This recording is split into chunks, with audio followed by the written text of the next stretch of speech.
Number 2، گانے بجانے قوالی، اور جب قوالی وغیرہ اور نعتیں وغیرہ ختم ہو جائے تو ڈسکو بھی شروع ہو جاتا ہے اس میں، کیونکہ ہر ایک کا اپنا ٹیسٹ ہوتا ہے، اس کے اعتبار سے وہ جذبات کی تسکین پاتا ہے۔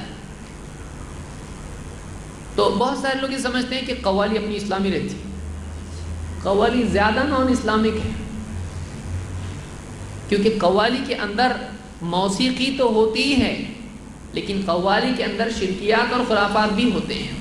ہاں دوسرے گانوں میں دوسری بے حیائیاں اپنی جگہ ہوتی ہیں، وہ بھی برا ہے، لیکن اس میں شرکیات کفریات تو نہیں ہوتے ہیں۔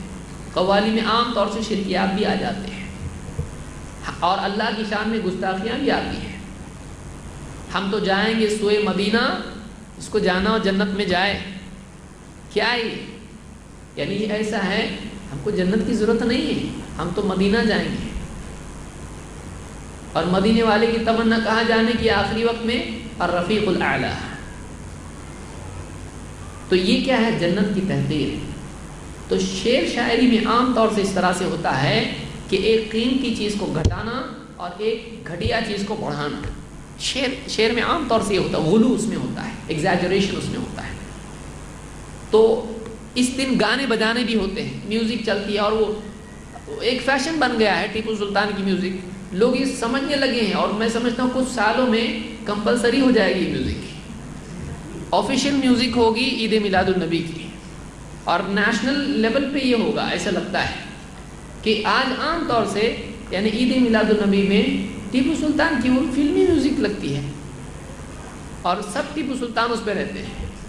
گھر میں وہ ٹیپو سلطان نہیں ہے، گھر میں وہ ٹپو سلطان ہے۔ لیکن کیا ٹھاٹ ہے اس کی، اسلام کا جھنڈا لے کے بیٹھے ہیں۔ اس کے ہاتھ میں اسلام کا جھنڈا کہ جس کو اگر کوئی محبت سے داڑھی پہ ہاتھ پھیر لے تو ہاتھ میں آ جائے۔ ارے میں تو سمجھا اصلی ہے، چلتا واپس سے لگاؤ۔ یہ اسلام کا سپاہی، یہ اسلام کا دائی کیا ہے؟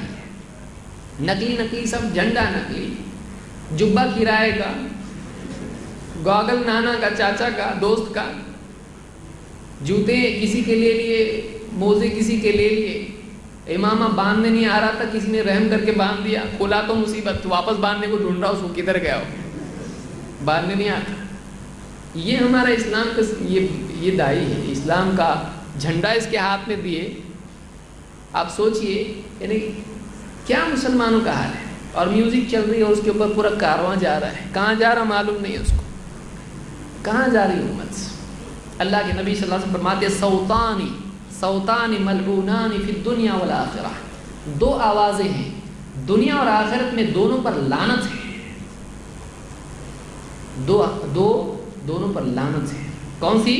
مزمار عند نعمت ورنت عند مصیبت، خوشی کے وقت میں میوزک، موسیقی، اور غم کے وقت میں رنہ یعنی غم کے وقت میں ماتم کرنا۔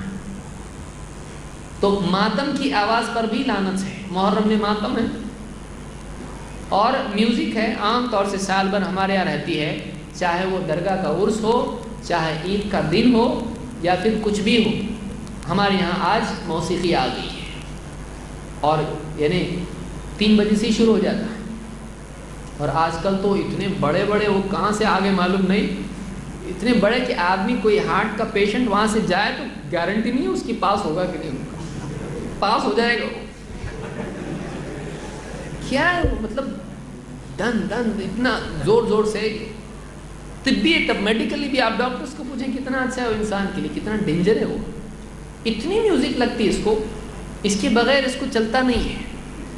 اور اذان کی آواز آتی ہے تو حرکت پیدا نہیں ہوتی اس کے اندر، مؤذن چلا چلا کے تھک گیا، لیکن ذرا میوزک لگی بستی میں کہیں، فوراً یہ پروانے کی طرح جیسی چونٹیاں مچھر جمع ہو جاتے ہیں، فوراً یہ بھی برابر میوزک کی جگہ پہ آ جاتا ہے، ناچنا شروع کرتا ہے۔ اور اذان مؤذن سالوں سے دے رہا ہے اور سنتا ہے، معلوم ہے یہ اذان نماز کے لیے ہے، کبھی اٹھ کے مسجد کے لیے آنے کے لیے اس میں طاقت ہے نہیں ہے۔ شرافت کی بہت انتہا کیا ہوتی ہے، ارے بند کرو ناچنے کا بند کرو، ابھی نماز کا ٹائم، اذان ہو رہی ہے، اذان ہو رہی، بند کیے، تھوڑی دیر سب اسی طرح سے انتظار میں، ہاں ہوئی نا، پھر چالو کرو، پھر ناچنا شروع کرو. کیا ہے؟ ان کو بولنا چاہیے بہت بہت شکریہ آپ کا، آپ نے جو تھوڑی دیر تو کم سے کم، ورنہ آپ کی آواز کے نیچے اذان کی آواز بھی دب جاتی، لیکن آپ نے سوچا نہیں کہ وہ اذان آپ کے لیے بھی تھی، آپ کے لیے بھی تھی. یہ حال مسلمانوں کا ہے. تو دوسری چیز جو ہے برائی، یہ میوزک ہے، یہ بازار کی روایت ہے.